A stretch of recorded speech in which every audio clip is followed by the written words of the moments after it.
infrastructures sont indispensables pour le développement socio-économique de la RDC. Ceci est vrai pour le secteur des transports, de l'énergie, de l'accès à l'eau potable, des télécommunications et de l'aménagement des villes. Les infrastructures, c'est vraiment le soubassement qui permet l'essor des secteurs productifs, tels que l'agriculture, le secteur minier et d'autres, notamment la manufacture. Les infrastructures, c'est également indispensable pour le fonctionnement des écoles et des hôpitaux. Et en définitive, les infrastructures permettent aux entreprises de créer de l'emploi et d'apporter de la valeur ajoutée dans l'économie du pays. Donc il est logique, il est naturel que les infrastructures soient également au centre de la stratégie de la Banque mondiale en appui à la RDC. L'objectif général de la Banque mondiale en RDC est de réduire la pauvreté et d'assurer que la croissance économique soit partagée de façon équitable à travers divers segments de la société. Donc en termes concrets, qu'est-ce que cela signifie?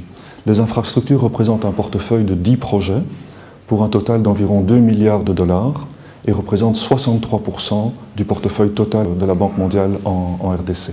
En termes de réalisation concrète, depuis le début de son engagement, il y a une dizaine d'années en RDC, la Banque mondiale a permis à 1 million de personnes de retrouver un accès à l'eau potable et elle a aidé à réhabiliter plus de 3000 km de routes qui appartiennent au réseau prioritaire de la RDC. Je voudrais à ce stade souligner 3 points qui sont importants dans la stratégie d'intervention de la Banque dans le domaine des infrastructures. Le premier, c'est que nous essayons de concilier un objectif de court terme, d'urgence, avec un objectif de long terme, de création de capacités et d'institutions qui soient capables de gérer les secteurs en question. Ceci se voit par exemple dans le domaine des routes, où il est urgent de réhabiliter des routes pour permettre aux gens de se déplacer d'une ville à l'autre, mais il est également important de mettre en place des mécanismes pour entretenir ces routes de façon qu'elles ne se dégradent pas et qu'elles puissent être utilisées sur le long terme. On voit le même genre de choses dans le domaine de l'énergie ou dans le domaine des chemins de fer, où il est important de reconstruire les infrastructures à court terme pour satisfaire des besoins d'urgence et en même temps on accompagne la réforme des entreprises publiques qui sont chargées de la gestion de ces secteurs. Le deuxième point, c'est la dimension de partenariat. Les projets de la Banque mondiale Finance en RDC sont préparés à l'initiative du gouvernement et exécutés par des agences du gouvernement. Mais dans la préparation et l'exécution de ce projet, nous écoutons et nous intégrons les voies et les priorités telles qu'exprimées par la société civile, par le secteur privé, et nous travaillons en étroite collaboration avec les autres partenaires au développement.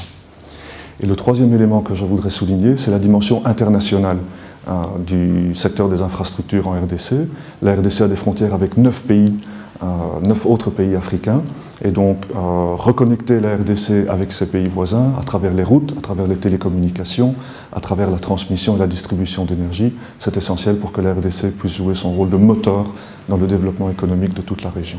Quelques domaines nouveaux dans lesquels nous envisageons également d'appuyer la RDC, c'est l'aménagement des villes, la transformation des produits agroalimentaires et les télécommunications.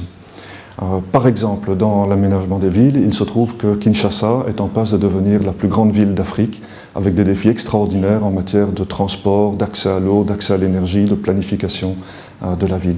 De façon à informer la conception de nouveaux projets d'investissement, la Banque appuie des études, des travaux analytiques qui permettent de faire une revue des principaux défis et des principales opportunités dans le secteur. Donc une revue du secteur de l'urbanisation est en cours actuellement. Elle met le doigt sur la croissance démographique très importante en RDC, un phénomène d'urbanisation, et va proposer des options de façon à mieux accompagner ce phénomène d'urbanisation qu'on voit actuellement et voir comment la RDC peut tirer le meilleur parti de cette plus grande concentration de la population et des capacités humaines de façon géographique dans des espaces urbains qui sont multiformes et qui présentent des opportunités importantes au niveau économique et du développement social.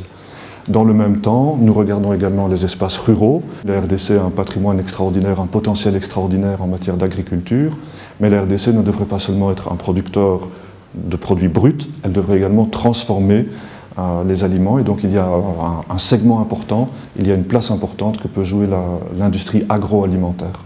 On sait que c'est dans la transformation des produits que se trouvent les plus grandes opportunités de création d'emplois et de valeur ajoutée et donc d'impact sur l'économie du pays. Donc il est également important de fournir les infrastructures, les routes, l'énergie, l'eau potable qui permettent de produire les aliments et de les transformer pour les commercialiser ensuite.